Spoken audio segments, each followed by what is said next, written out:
Well, this morning for all of you folks, this is a special time because I've persuaded my good friend and partner, Peter Scontrino, to join us and talk about some stress management techniques, which are especially concerning to us as we work our way through this time of COVID-19. So, Peter, we're delighted you're with us, and the floor is yours.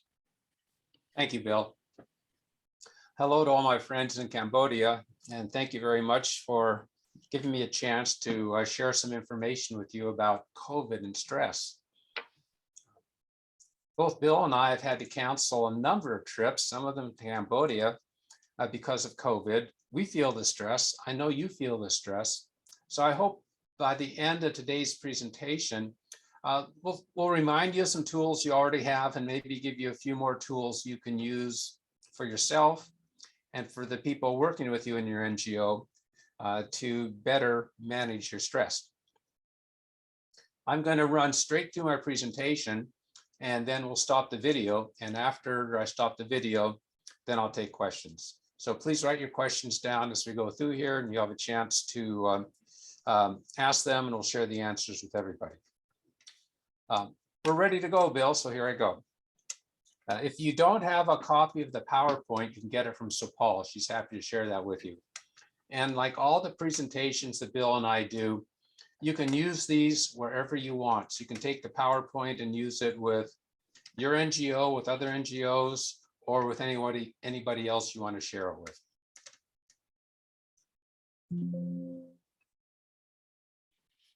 So COVID's impact on mental health.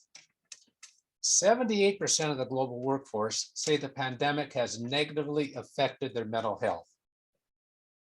That's 3 out of 4 people. So if you have 8 people in your NGO, that means 6 of them are feeling some degree of stress because of COVID.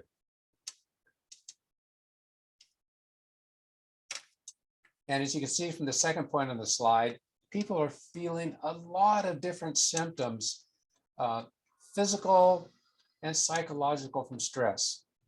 And we know that stress is dangerous. Stress can lead to heart attack, strokes. It can lead to some bad habits, whether it's not exercising or eating too much or drinking too much or smoking so much. So we really need to be able to manage our stress. So here's some things for you to think about that you can ask yourself and ask people in your NGO. What's the impact of COVID-19 on your well-being and on their well-being? What does coping look like? We're going to show you a biopsychosocial framework for understanding stress and coping. So this gets into both biology and the psychology and sociology of coping. We're going to look at the individual nature of coping, and then we're going to talk about things you can do to improve your coping and the coping of others during COVID.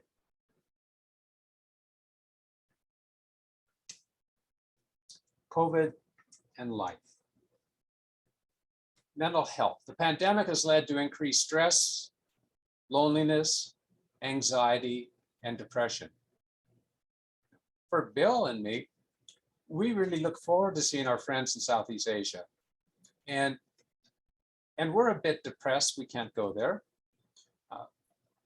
We're experiencing some loneliness. And you're our friends far away. What happens to our friends who are near to us and that we're not seeing because of COVID? Coping skills. Everyone has unique coping skills. Some are adaptive and some are maladaptive. And we use these to deal with stress. And we've learned these coping skills throughout our whole life. Now's the time to reflect on them and say, which of these coping skills are healthy and which are not healthy? Overall wellness. Working on positive coping skills can help us deal with the uncertainty of the pandemic and maintain our overall well-being. So now I want to pause for a minute and have you think about and write some notes for yourself only. How well are you coping with the COVID pandemic?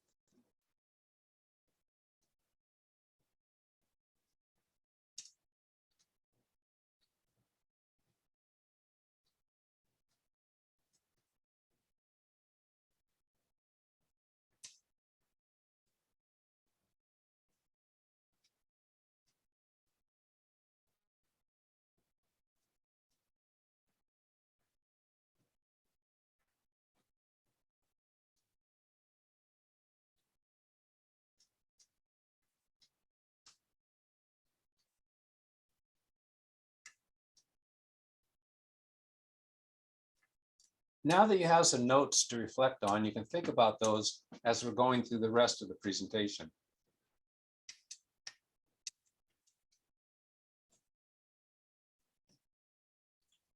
COVID distress might look like this: increased anxiety and uncertainty. And uncertainty about my job, uncertainty about my NGO, uncertainty about my community, uncertainty about the country. How long is COVID going to last? All of that. There can be feelings of loneliness or sadness. In America, a lot of people are working from home now who've never done it before. And they don't have a family. They're all by themselves. So they sit at their computer and the only company they get is Zoom meetings with other people. Feelings of helplessness and frustration. What can I do? COVID is so much bigger than I am. It's affecting the whole world. There's nothing I can do. That can lead to depression. Changes in eating or sleeping patterns. If I'm used to exercising on a regular basis and I don't, that can affect my sleeping. If I'm sitting in front of my computer screen all day and eating snacks and drinking sodas and things, that can affect not only my weight, but also my sleeping pattern. Changes in substance abuse. We can abuse anything. We can abuse food, we can abuse coffee, we can abuse alcohol, other drugs, smoking. How am I doing on that regarding substance abuse? I can get burned out on information and all the things we're getting about COVID. In the daily newspaper I have in my hometown, every day there's at least one full page devoted to COVID statistics. I've gotten to the point where I don't even look at that page anymore. I find it depressing. COVID can exacerbate existing mental health concerns. So if I was already a little bit depressed, COVID can help me be a lot more depressed. So again, I'd like you to take a minute and respond to this question. What symptoms, what things have you noticed in yourself and in other people?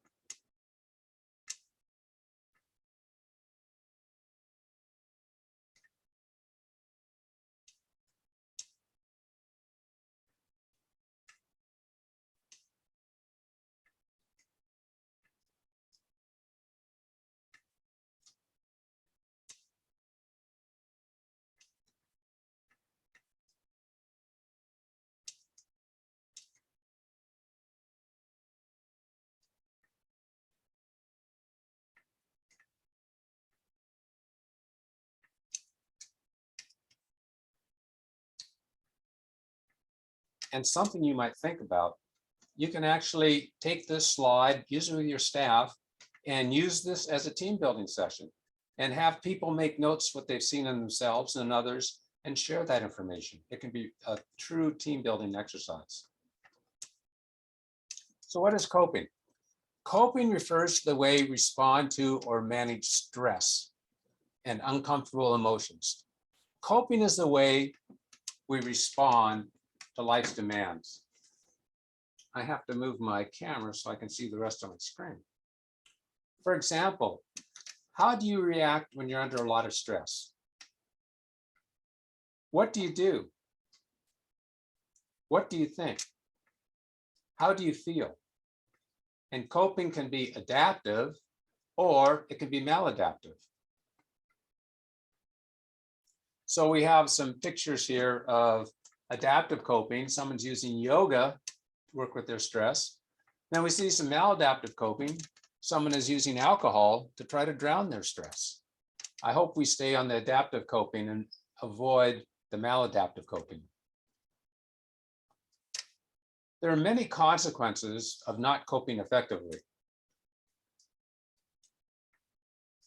They can include prolonged distress. They can include having a short-term gain by avoiding your stress today, but longer-term pain when we finally have to face the stress. The stress can build up and build up and build up, and then maybe explode in us. So we're going to talk about the biopsychosocial model that looks at biological, psychological, and social aspects, and their complex interactions in understanding health and our experiences as humans. All of these elements influence our well-being. And we're complex, and the model is complex as well. So all the things we can look at, we could start with the psychological. What's our mental health? Our emotions, our self-esteem, what do we believe? How are our coping skills? What's our temperament? What are our social skills? How do we handle trauma and grief? How do we manage interpersonal relationships? And you notice all three of these circles overlap, and we call where they overlap mental health. Biological framework, our neurochemistry, our physical health. Do we have metabolic disorders? Do we have any comorbidity? What's our immune stress response? What about effects of drugs? What's our diet and lifestyle? What about genetic vulnerability? And then the social and environmental aspects. What about our peer group? What about work, school? Again, diet and lifestyle, effects of drugs, interpersonal relationships. What about our socioeconomic status? What about culture? What about family circumstances? We need to consider all of these things to look at stress from a biopsychosocial framework. Coping is very individual. One size doesn't fit all. We don't have a comprehensive coping manual and tell everyone to use it. We all need to discover which coping mechanisms work for us. Something that I find really helpful is exercise. I find that after I go running, it's much easier to cope, for me to cope with things around the world. Bill enjoys his massages, particularly foot massages. And I know he's much more relaxed and stress-free after he's had a massage. So what are some of the things you do to cope with stress? And again, I'm going to pause for a minute and let you note some of the things that are an answer to this question.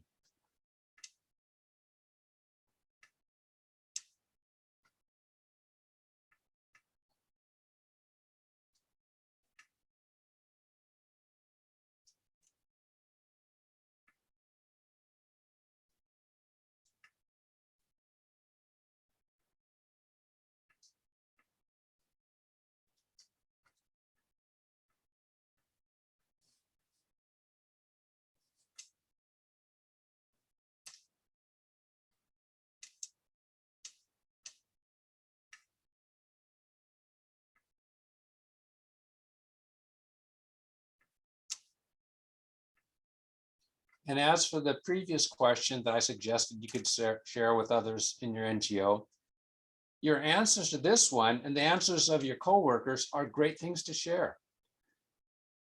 You may do some things that are very effective for coping with stress that other people might not have thought about. So it's a great idea to share this information with everybody else. So a few tips to think about, but really consider what works for you. Take care of your physical health. Do you go for a walk? Do you exercise? What does it look like? Maintain social connections. Reach out and make a call to someone, even if you have to do it on Zoom. Maintain those social connections and take a break. And a break can be as simple as standing up, moving away from your computer, looking out your window for 2 or 3 minutes, and then come back to your work. All of those can be helpful. Keep a routine. And a routine helps you not forget to do important things. Spend some time outside. We all know how important sunlight is, so go outside for just a few minutes or more. And reach out for help. And reach out for help doesn't mean shouting, "Help me," but when you're under stress, talk to other people you respect. Find something that's going to work for you. Now we have 10 minutes for questions and discussion. So I'll give you a couple minutes to write your questions down, and then we'll open it up to the whole group. And again, thank you for allowing me to make this presentation to you. And Peter, while they're writing their notes down, I want to personally thank you for putting the time and energy into bringing this information together into a nice, tight, concise presentation and for sharing it with the group. You're welcome, Bill. And thank you for asking me. And I enjoy doing this. Have a nice day.